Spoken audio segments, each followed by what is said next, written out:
সকাল হতে না হতেই আবার আকাশে মেঘ করে একেবারে অন্ধকার হয়ে গেল। কি একটা অবস্থা! এই বর্ষা এলেই আর কিছু ভালো লাগে না। কাদা জলে সব একেবারে একাকার। কাল থেকে কাদা ডিঙিয়ে আর জল নিতে আসবো না, কমলাকে পাঠিয়ে দেব।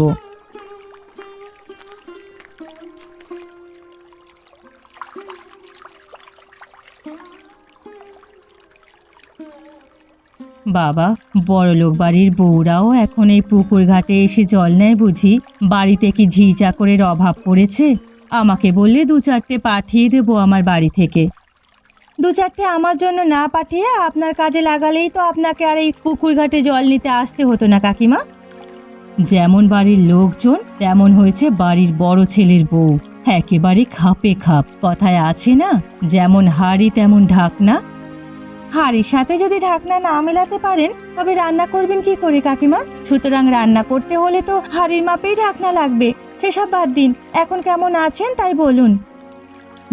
সে তুমি যতই আমার সাথে সখ্যতা করতে আসো না কেন বৌমা, আমি তোমার মিষ্টি কথায় ভুলবো না। তোমার শ্বশুর বাড়ির লোকজন হলো আমাদের জাত শত্রু। একদিন তো তারা বন্ধুই ছিল, সেই সুবাদে না হয় আপনিও আমার সাথে দুটো মিষ্টি কথা বললেন কাকিমা। আমাকে ভুলানো এত সহজ নয়। আমাকে তোমার শাশুড়ির মতো এত সাধাসিধে পাওনি যে যা তা বলে মন গলিয়ে ফেলবে।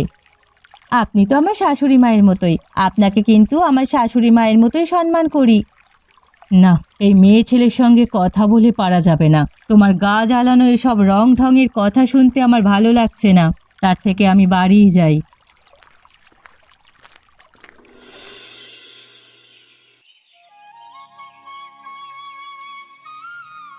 গিন্নি, আরে ও গিন্নি, কোথায় গেলে তুমি? সকাল থেকে আমাকে এক কাপ চা অবধি দিল না কেউ। বড় বৌমা গেছে কোথায়?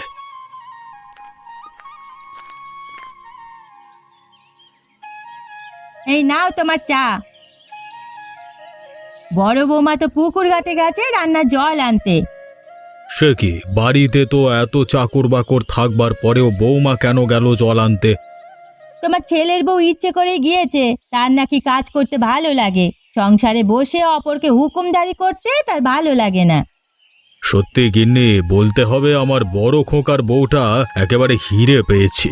এখন কমলের জন্য যে মেয়ে দেখেছি সে মেয়ে যদি এমন লক্ষ্মী হয় তাহলে আমার আর কোনো চিন্তা থাকবে না। শ্যামলকে তো নিজের পছন্দ মতো মেয়ে দেখে বিয়ে দিয়েছো। শ্যামল তোমার উপরে কোনো কথা বলবে না, কিন্তু কমল শহুরে পরিবেশে বড় হয়েছে, এখন সে কি গ্রামের মেয়ে পছন্দ করবে?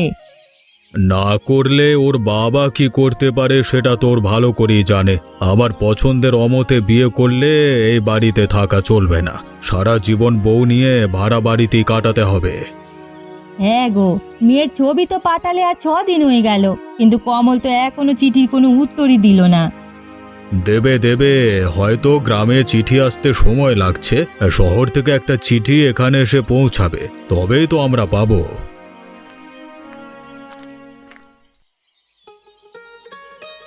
কি হয়েছে বড় বৌমা, কিছু বলবে তুমি? তোমার হাতে ওটা কিসের কাম? কেউ চিঠি পাঠিয়েছে নাকি? হ্যাঁ মা, ছোট ঠাকুরপো চিঠি পাঠিয়েছে। সকালে আমি জল নিয়ে ফেরার পথে ডাকপিয়নের সাথে দেখা, উনি আমার চিঠিটা ধরিয়ে দিলেন। কই দাও দেখি কি লিখেছে। কি হয়েছে? কি লিখেছে আমার কমল? তোমার গুণধর পুত্র লিখেছে সে আমার পছন্দের বিয়ে করবে না। সে শহরে নাকি কোনো মেয়েকে পছন্দ করে আর তাকেই নাকি বিয়ে করতে চায়। আমি তো আগেই বলেছিলাম আপনাদের কারো মতামত না নিয়ে সিদ্ধান্ত তার উপরে চাপিয়ে না দিতে। আরে বিয়ে তোকে এই মেয়েকেই করতে হবে, আর তা না হলে ওকে বলে দেবে এ বাড়ির দরজা ওর জন্য বন্ধ। আজ একা হাতে কত কিছু রান্না করলাম, না জানি বিমলের বাবা দেখলে আমাকে কি বলে বসে। খাবার তো ঠান্ডা হয়ে গেল, আজকে কি আর খাওয়া দাওয়া লাগবে না নাকি? কই গো তুমি?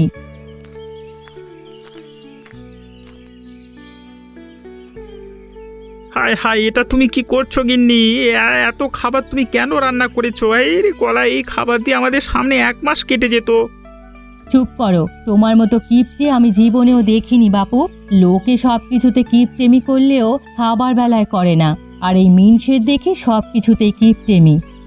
কিপটেমি করছি বলেই তো এত জমি জায়গা করতে পেরেছি। গায়ের প্রভাবশালী লোকের সমান জমি আমার আছে। হ্যাঁ, জমি এখন গিলে গিলে খাও, তবে দুপুরের খাবার আর খেতে হবে না। শুধু দুপুরের খাবার কেন, কোনো খাবারই আর খেতে হবে না। তার উপরও ভাতের গামলায় চামচ, তরকারির গামলায় চামচ, সবজির বাটিতে চামচ, ডালের পাত্রে চামচ, এত চামচ কোত্থেকে পেয়েছো তুমি? কেন, দোকান থেকে আনিয়েছি। এত বড় বড় চামচা দিয়ে খেলে তো এসব শেষ হয়ে যাবে। দাঁড়াও দাঁড়াও, আমি খাবার দিচ্ছি। ওরে বাবা রে বাবা! হায় হায়, এ কোন কিপ্টের পাল্লায় পড়লাম আমি? সবই তো বুঝলাম, কিন্তু এখন ঘি নেবে কি করে? তুমি তো বড় চামচ ব্যবহারই করছো না। সেই উপায়ও আমার কাছে আছে গিন্নি। বাবা, তোমার থেকে নতুন নতুন পদ্ধতি শিখছি আমি দিন দিন। এত কিপটেমি করে চলে আজ আমার ছেলে মেয়েরা সব বাড়ি ছাড়া। সময় হলে সবাই ফিরে আসবে। এখন এসো, তুমিও আমার সাথে খেতে বসো। তোমার সাথে খেতে বসলে আমার পেটে তো দূরের কথা, পেটের এক কোণাও ভরবে না। তার থেকে ভালো তুমি খেয়ে উঠে যাও, আমি তারপরে খেতে বসছি। বেশ বেশ, ঠিক আছে, আমি তবে খাওয়া শুরু করলাম।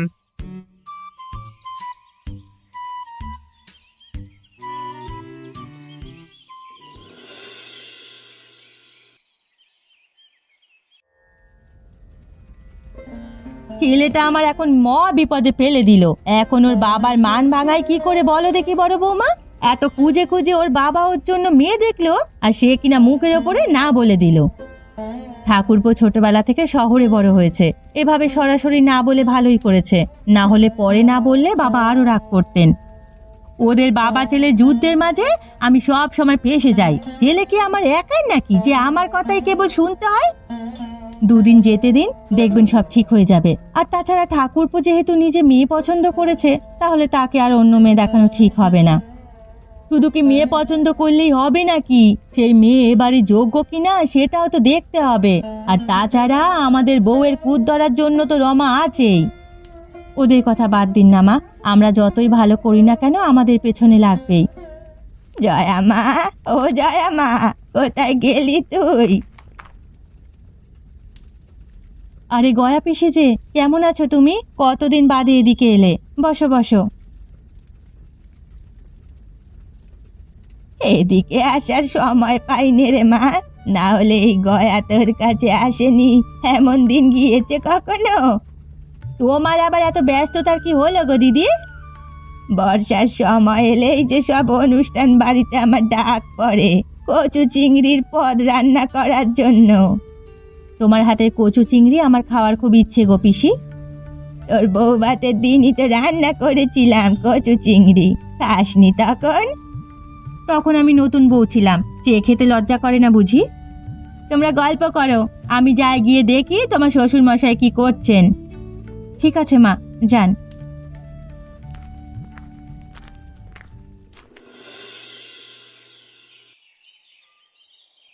গিন্নি, আরে ও গিন্নি, কোথায় গেলে তুমি?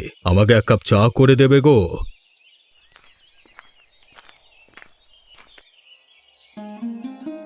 যাক, অবশেষে তোমার মুখ দিয়ে কথা বেরোলো। তোমার বাপ ছেলের মাঝে আমাকে আর এনো না তো। তোমাদের যুদ্ধে আমি বারবার বিপদে পড়ি। তোমার ছেলের সাহস দেখে আমি অবাক হয়ে যাই। আমার মুখের উপরে না করে দেয় কিভাবে? ওরা হলো এ যুগের ছেলে পুলে, ওদের ইচ্ছাটাই বড় গো। তাছাড়া কমল তো শহরে থেকে পড়ালেখা করেছে, গ্রামের মেয়ে তার নাও পছন্দ হতে পারে। আর সব শহুরে মেয়ে বুঝে এসে সংসারী হবে? আরে সংসারী হয় কেবল গ্রামের সহজ সরল মেয়েরা, আর শহরের মেয়েরা এসে সংসার করবে কি? দেখবে আমার সংসারটা ভাগ করবে। কপালে থাকলে শেষ বয়সে এসে সবই দেখতে হবে, আর কি করার আছে।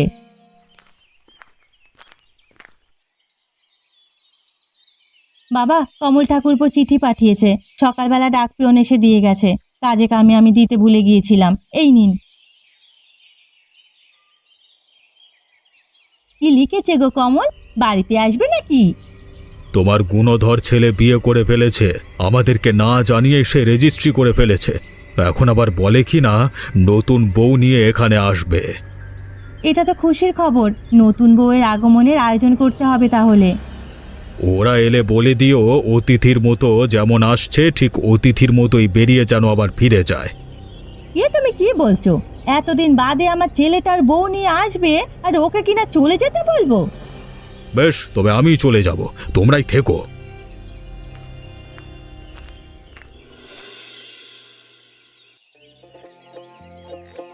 বাহ, তুই তো খুব সুন্দর আলপনা দিতে পারিস জয়া মা। আমি আগে তো রাতের কাজ দেখিনি। সবারই আলাদা আলাদা কিছু প্রতিভা থাকে পিসি। এই যেমন সারা গায়ে তোমার হাতের কচু চিংড়ি বিখ্যাত। তোমার হাতের কচু চিংড়ি ছাড়া তো শুনেছে অনুষ্ঠানই জমে না। এই গয়ার হাতের কচু চিংড়ির জন্য গায়ে গায়ে মানুষ বড় বড় আয়োজন করত। এখন দিন দিন বুড়ো হয়ে গেছি, আগের মতো খাটতে পারি না।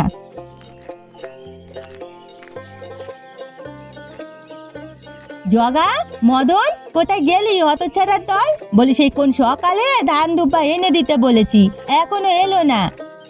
ওরা ধান দুর্বা দিয়ে গেছে তোমা। ওদেরকে বাজারে পাঠানো হয়েছে বড় মাছ আনার জন্য, আর ধান দুর্বা বরণ ডালাতেই রাখা আছে। কই দেখি।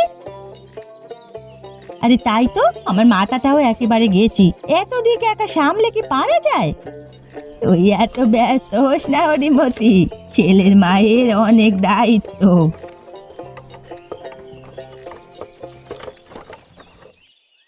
ওই তো ঠাকুরপোড়া চলে এসেছে মা, চলুন চলুন, নতুন বউকে বরণ করে ঘরে তুলি।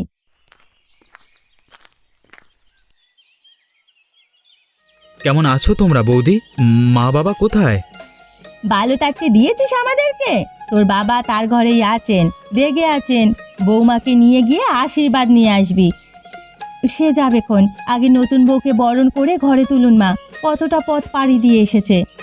তোর ছোট ছেলের বউ কিন্তু দেখতে খাসা হয়েছে হরিমতি, কিন্তু চেহারা কেমন চেনা চেনা লাগছে আমার। তোমার এই বয়সে চোখে জ্যোতি কমেছে, তাই এমন মনে হচ্ছে। এখন বরণ করা শুরু করি, চলো।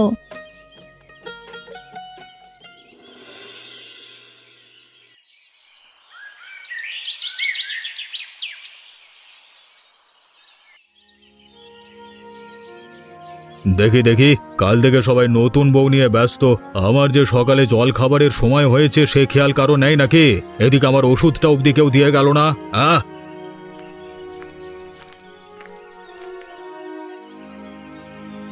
তুমি কেন এসেছো আবার?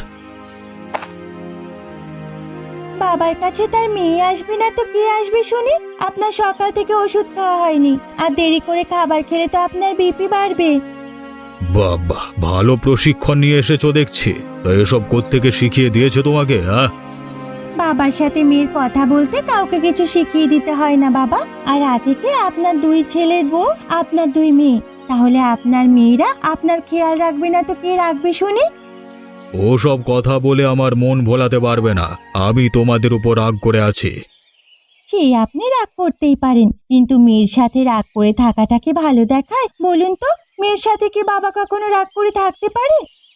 তাহলে ভালোই প্রশিক্ষণ নিয়ে এসেছো দেখছি। কিভাবে মানুষের মন জয় করতে হয় তা দেখছি ভালোই জানা আছে। সন্তানদের কখনো বাবা মায়ের মন জয় করতে হয় না। বাবা মায়েরা নিজেরা নিজে থেকেই সন্তানদেরকে ভালোবাসেন। আমার সাথে রাগ করেছেন ঠিক আছে বাবা, কিন্তু ওষুধ আর খাবারের সাথে তো রাগ করা চলবে না। তাহলে এখন কি করতে হবে শুনি? লক্ষ্মী ছেলের মতো ওষুধ খেয়ে তারপরে খাবার খেতে হবে, তবেই আমি এখান থেকে যাব। না হলে এক চুলও আমি নড়ব না। গিন্নি, জয়া, কোথায় তোমরা?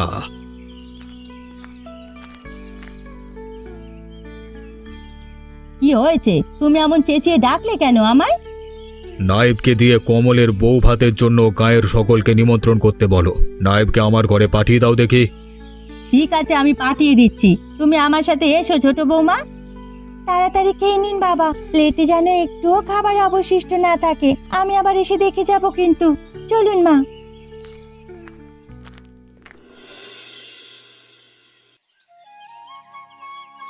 বাবা, ছোট বউয়ের কথায় জাদু আছে বড় বৌমা, বুঝেছো? নাহলে একদিনের ব্যবধানে লোকটাকে কেমন গলিয়ে দিল। আমিও তো সেটাই ভাবছি মা। বাবা যার আগে মানুষ, আমাদের কারও সাহস হয়নি বাবার সাথে গিয়ে কথা বলার। আর ছোট বউ এসে বাবাকে কেমন মানিয়ে নিল। আস্তে আস্তে আরো অনেক কিছু দেখতে পাবে তোমরা। আমার বউ ভাতের আয়োজনে কিন্তু গয়া দিদার কচু চিংড়ি চাই চাই। কি আর বলতে, একেতে তোর বউ ভাতের আয়োজন বর্ষাকালেই হচ্ছে, আর এই সময় যেমন কচু পাওয়া যায় তেমন নদীর বড় বড় চিংড়িও পাওয়া যায়। তাহলে এবার কমল ঠাকুরপোর বউ ভাতে গয়া পিসির হাতের কচু চিংড়ি খেতে পারবো। আমার বউ ভাতের সময় তো ভালো মতো খেতে পারিনি।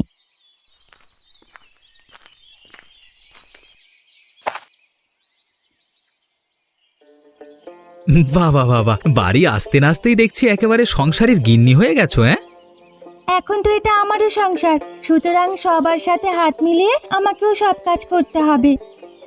বেঁচে থাকো মা, বেঁচে থাকো। ভেবেছিলাম শহরের মেয়ে না জানি কেমন হবে, কিন্তু এখন দেখছি আমার কমলের পছন্দ আছে বলতে হবে।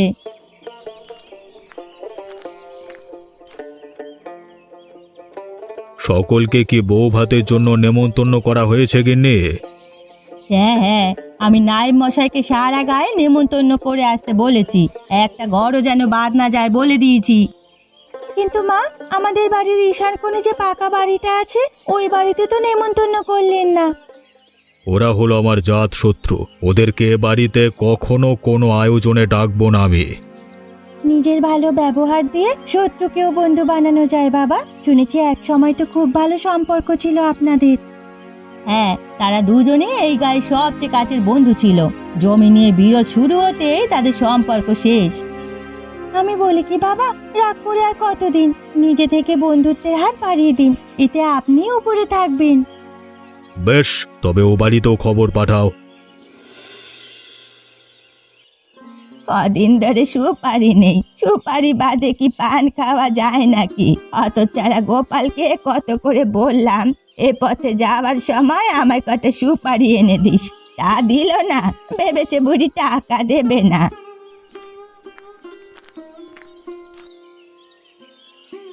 কি গো গয়া দিদি, কার সাথে কথা কইছো তুমি? কে এদার এলি নাকি? হ্যাঁ গো দিদি, আমি আর গিন্নি এসেছি তোমাকে নিয়ে যেতে। কোথায় নিয়ে যাবি আমায়? কোথায় আবার? আমাদের বাড়িতে কমলের বউ ভাতে তোমার হাতের কচু চুংড়ি খেতে চেয়েছে সবাই, তাই ভাবলাম তোমাকে নিয়ে যাই। বউ ভাত তো কাল, আজ গিয়ে কি করব আমি? আমি বরং কাল যাবো খন। সে কি, আমরা আরো আজকে তোমাকে নিয়ে যাব ভাবলাম।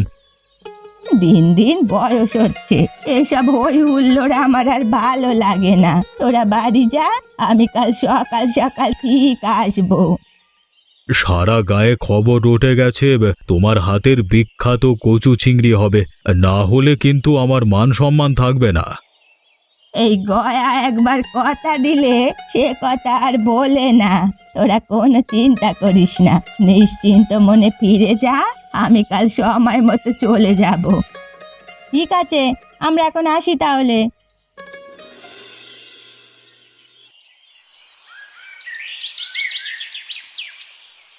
কই গো বড় বৌমা, কোথায় গেলে তুমি? আমি একা হাতে আর কত দিক সামলাবো? এদিকে ছোট বৌমা আর কমলের কোনো পাত্তা নেই।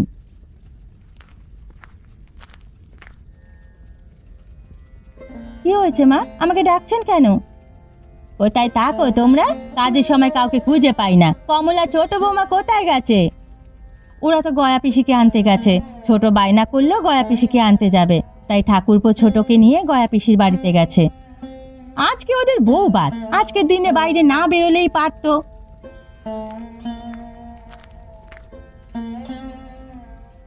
মা, ও মা, গয়া পিসি তো বাড়িতে নেই। বাড়িতে নেই মানে? কোথায় গেছে? বোধহয় আমাদের বাড়ি আসার জন্য আগেই বের হয়ে গেছে, তাই তোমরা দেখোনি।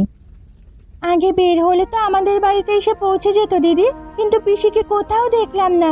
সেই সাথে তার বাড়িতে একটা দড়ি আর একটা গামছা পড়েছিল, যেটা দেখে মনে হলো কেউ পিসিকে অপহরণ করে নিয়ে গেছে। সে কি, এ কোন অলক্ষণে কথা? এখন কি হবে? সারা গায়ের মানুষ গয়া দিদির হাতে কচু চিংড়ি খেতে আসবে, লোকজনের সামনে আর ইজ্জত থাকবে না আমাদের। তার থেকেও বড় কথা, পিসির কোনো বিপদ হলো কিনা। আমার বউ ভাতে আমি কোনো অনর্থ হতে দেব না। আমি কিছুটা আজ করতে পেরেছি, আমি এক্ষুনি আসছি। তুমি আবার কোথায় যাচ্ছ ছোট বৌমা? শোনো, এ বাড়িতে যদি কেউ আমার একটা কথা শোনে।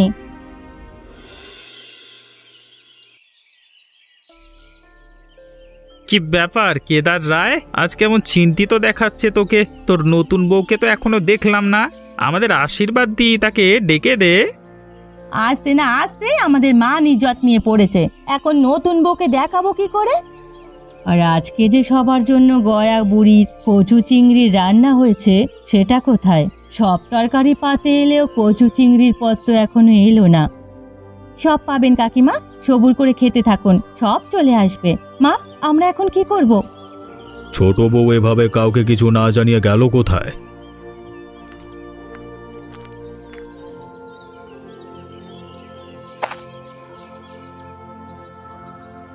এই নাও বাবা, তোমাদের সেই কাঙ্ক্ষিত গয়া পিসির হাতের কচু চিংড়ি। বাবা, মা, এদের তুমি বাবা মা বলে ডাকছো কেন ছোট বৌমা? কারণ ওরাই আমার বাবা মা। আসলে আমি সবার থেকে আমার পরিচয় লুকিয়েছি। কেন কেন এ কাজ করেছো তুমি? আমাদেরকে শিক্ষা দেওয়ার জন্য? না বাবা, আমি চেয়েছি আপনাদের দুই পরিবারকে আবার আগের মতো মিলিয়ে দিতে। আর সেই জন্যই আমি আর ইন্দু মিলে এই সিদ্ধান্ত নিয়েছিলাম। ভেবেছিলাম হারান কাকা হয়তো আমাদের সাথে মিলে যাবে। কিন্তু এত বোঝানোর পরেও তোমরা শুধরলে না বাবা। নিজের মেয়ের বউ ভাতের আয়োজন নষ্ট করতে গয়া পিসিকে অপহরণ করলে। সে কি, গয়া পিসিকে তাহলে আপনারাই অপহরণ করেছেন? তোমাদেরকে আমি কখনো ক্ষমা করব না বাবা মা। তোমাদের জন্য আজ আমার বউ ভাত পণ্ড হতে চলেছিল। আমরা আমাদের ভুল বুঝতে পেরেছি রে মা, কখনো এমন ভুল করব না। সামান্য জমি জমা নিয়ে অনেক রেষারেষি চলেছে আমাদের ভিতরে। আর নয়, আজ তোদের দুজনের জন্য আমরা দুই পরিবার আবার মিলে যাব। এসো হে বন্ধু, আমরা আবার মিলে যাই। আর এমন সব মজার মজার গল্প পেতে আমাদের সাথেই থাকুন আর আমাদের চ্যানেলটা সাবস্ক্রাইব করুন।